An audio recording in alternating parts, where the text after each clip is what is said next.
Dear man, Atul Subhash के साथ जो हुआ, उन्हें जिस हरासमेंट से गुजरना पड़ा, वह किसी के भी साथ हो सकता है, आपके साथ भी। क्योंकि लोग कहता है कि इनोसेंट अंटिल प्रूवन गिल्टी, लेकिन when it's come to us, समाज कहता है कि we are guilty until proven innocent, because nobody care about innocent man. ये वीडियो इंपॉर्टेंट होने के बावजूद, सॉल्यूशन के बारे में होने के बावजूद, आप में से 99% लोग इसे शेयर नहीं करेंगे, डरेंगे कि लोग क्या सोचेंगे, and that's the problem, even man do not care about man. Atul Subhash के साथ क्या हुआ, उन्होंने इतना बड़ा कदम क्यों उठाया, यह आपको पता ही होगा, तो रिपीट करने में समय बर्बाद नहीं करेंगे, सीधा मुद्दे पर आते हैं। अतुल अकेले नहीं है, देश में 2022 में एक साल में 4200 से ज्यादा मर्दों ने अपनी जान ली है मैरिज रिलेटेड रीजन की वजह से। फेक केसेस की वजह से हर 9 मिनटों में एक मैरिड मैन अपनी लाइफ का द एंड किया है। यह एक सच है कि हमारा सिस्टम ही कुछ ऐसा है, यहाँ सच जाने में कोई इंटरेस्टेड नहीं है। लोगों ने डाइवोर्स को एक बिजनेस बना दिया है। डाइवोर्स एक पैसे कमाने की, ब्लैकमेल करने की मशीन बन चुकी है, जिसमें हर कोई पैसा कमाता है। Spouse, lawyer, activities, fake witness and corrupt police officer भी, जिसमें एक इनोसेंट इंसान सिर्फ एटीएम बनकर रह जाता है। ये आज की ट्रेजेडी है, लेकिन आज का वीडियो सिर्फ प्रॉब्लम डिस्कस करने के लिए नहीं, यहाँ पर हम 3 सॉल्यूशन की भी बात करेंगे। ये ऐसे रिफॉर्म्स हैं जो हमारे जुडिशियल सिस्टम को और फेयर बना सकते हैं, सिर्फ मर्दों के लिए नहीं, महिला के लिए भी। अगर आप मेरी बातों से सहमत हैं तो प्लीज इस वीडियो को ज्यादा से ज्यादा शेयर कीजिए, सो दैट हम सिस्टम में सुधार ला पाए। सॉल्यूशन नंबर 1, ये सारी टॉक्सिक सिचुएशन अवॉइड हो सकती है प्रीनप्स के जरिए। क्या होता है प्रीनप्स? प्रीनप्स यानी प्रीनप्शियल कॉन्ट्रैक्ट, जो एक मैरिज में दोनों पार्टनर्स के राइट और रिस्पॉन्सिबिलिटी को पेपर पर शादी से पहले ही डिफाइन करता है।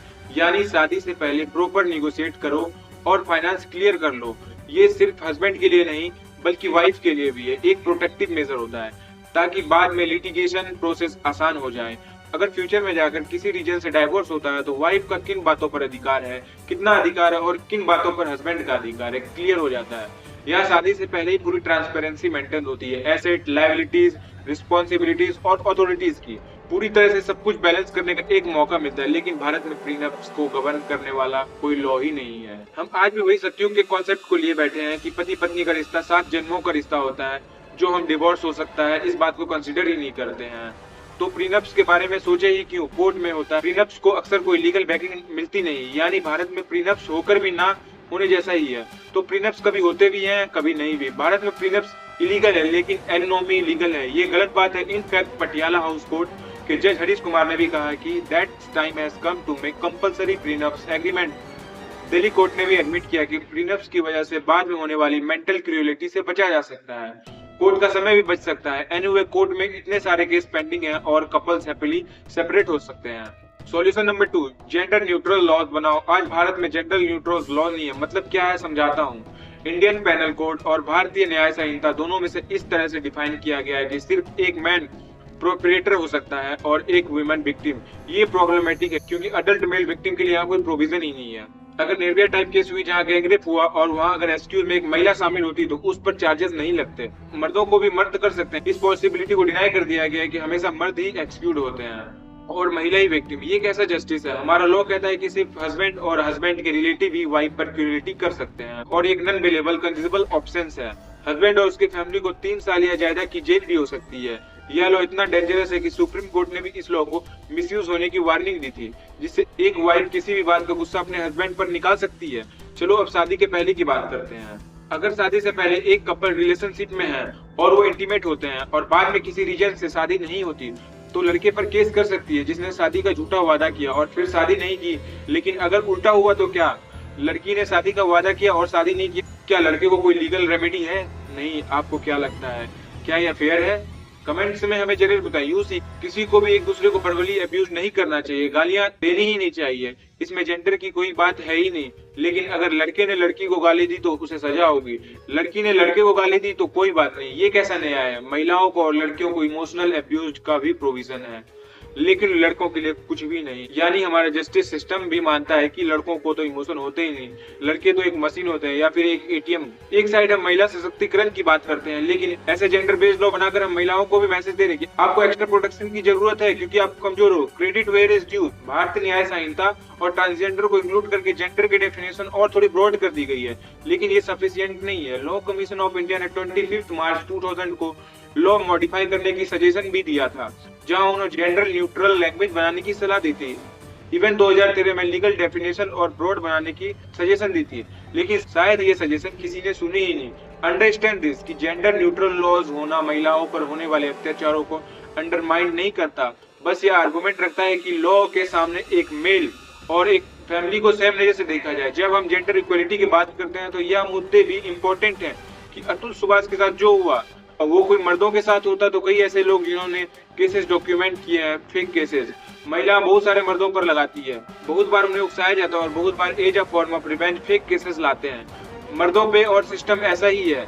उन मर्दों के लिए भी कोई सपोर्ट सिस्टम नहीं है। ये आप डिनाई नहीं कर सकते हैं कि भारत में दो सच्चाई पैरेलली चलती है। यह एक होता है कि कोई ऐसे घर होते हैं जहाँ महिलाओं पर एब्यूज होता है, उन पर अत्याचार होता है, आज भी उन्हें डोरी के लिए हरासमेंट किया जाता है। ये एक सच्चाई है जो बहुत घरों में दिखती है। उन्हीं घरों में महिलाओं पर डोमेस्टिक वायलेंस भी होता है। यह सच्चाई है कि दूसरी सच्चाई यह भी है कि बहुत सारी महिलाएं मर्दों पर फेक केसेस लगाती है और उनके घर पर फैमिलीज को डिस्ट्रॉय करती है, और कई सारे ऐसे डॉक्यूमेंटेड केसेस। ये दोनों सच्चाई भारत में at the same time exist कर सकते हैं। If you deny the existence of either one of the truth, you are causing injustice to both of this. Both of their simultaneously exist in India and it is very restricted, very myopic to assume the other side does not exist. ये laws बने हैं उन महिलाओं को मदद करने के लिए बनी है जो घर पर अत्याचार सहन करती है और चुप रहती है, लेकिन इनका दुरुपयोग हो रहा है। उन महिलाओं को हाथे दुरुपयोग हो रहा है जो एक्चुअली अपने बलबूते पर खड़ा हो सकती है, जो एक्चुअली उस एज ऑफ रिवेंज यूज करते हैं जो गलत है, और इसी को रोकने की जरूरत है। अगर आप चाहें, आप मर्द हो या महिला, इन दोनों में फर्क नहीं देख सकते, आप भी प्रॉब्लम का हिस्सा हैं। सॉल्यूशन नंबर 3, फॉल्स एलिगेशन को सजा कोर्ट कहता है तो एक झूठी गवाह देना अपराध है, लेकिन फिर भी फेक केसेस होते हैं। फर्जी एलिगेशन में लोगों को फंसाया जाता है और कितने लोगों का करियर इसमें खत्म हो चुका है। साइनी यूजर तो अच्छे एक्टर थे, उनको भी करियर फेक केसेस की वजह से डिस्ट्रॉय हो गया, लेकिन जब तक फेक केस करने वालों को सजा नहीं मिलती तब तक इसका एक एग्जाम्पल सेट नहीं होगा और समाज में अन्याय बढ़ता ही रहेगा। लोगों को जस्टिस सिस्टम पर भी विश्वास उठ जाएगा। भारत में आज मेंस राइट ट्रिब्यूनल भी नहीं है जहां ऐसे कई केसेस के बारे में रिडसल हैं जिनके पास कोर्ट में, कचहरी में चक्कर लगाने या फिर एक अच्छा लॉयर हायर करने के पैसे नहीं होते, रिसोर्सेज नहीं होते। उनका क्या, ये तो कोई सोचता ही नहीं। इवन अतुल को भी 40 बार काम छोड़कर किसी दूसरे शहर में कोर्ट के चक्कर लगाने पड़े थे। यार, हरासमेंट के लिए उनकी फैमिली को भी एसक्यूज में शामिल किया गया था। आज समाज में बदलाव की जरूरत है, नहीं तो कुछ नहीं हो सकता। वीडियो के एंड में मुझे आपको एक पुरानी केसेस के बारे में याद दिलाना है। दिल्ली में कई साल पहले एक केस हुई थी, जसलीन कौर वर्सेस सरबजीत कौर, जहां एक लड़की ने एक बाइक पर बैठे लड़के का फोटो लिया और सोशल मीडिया पर अपलोड कर दिया। रातों रात सरबजीत का नाम बन गया दिल्ली का दरिंदा। कोर्ट ने उसे गिल्टी ठहराने से पहले ही पूरी दुनिया ने उसे गिल्टी करार दे दिया। उसकी नौकरी चली गई। उसी साल उसके पिता को इतना स्ट्रेस हुआ कि उन्हें हार्ट अटैक आ गया। उनकी मदर डिप्रेशन में चली गई। केस कोर्ट में गई तो 10 डेट के लिए जसलीन कोर्ट में अपीयर ही नहीं हुई। वे तो किसी दूसरे देश स्टडीज करने के लिए चली गई थी। 3 साल केस चलने के बाद फाइनली कोर्ट ने सरबजीत को नॉट गिल्टी घोषित किया। बीच में जो मेंटल हरासमेंट हुई, जो इंसल्ट हुई, जो मानहानि हुई, उसका क्या? इस सिचुएशन से मैंने यही सीखा कि गलती हमेशा मर्दों की नहीं होती। अगर आप भी मुझसे एग्री करते हैं तो इस वीडियो को शेयर कीजिए। There are good man and there are bad man, but there are good women and bad women too. ये इंपॉर्टेंट बात आप तक पहुंचाने से मुझे कोई फर्क नहीं पड़ता।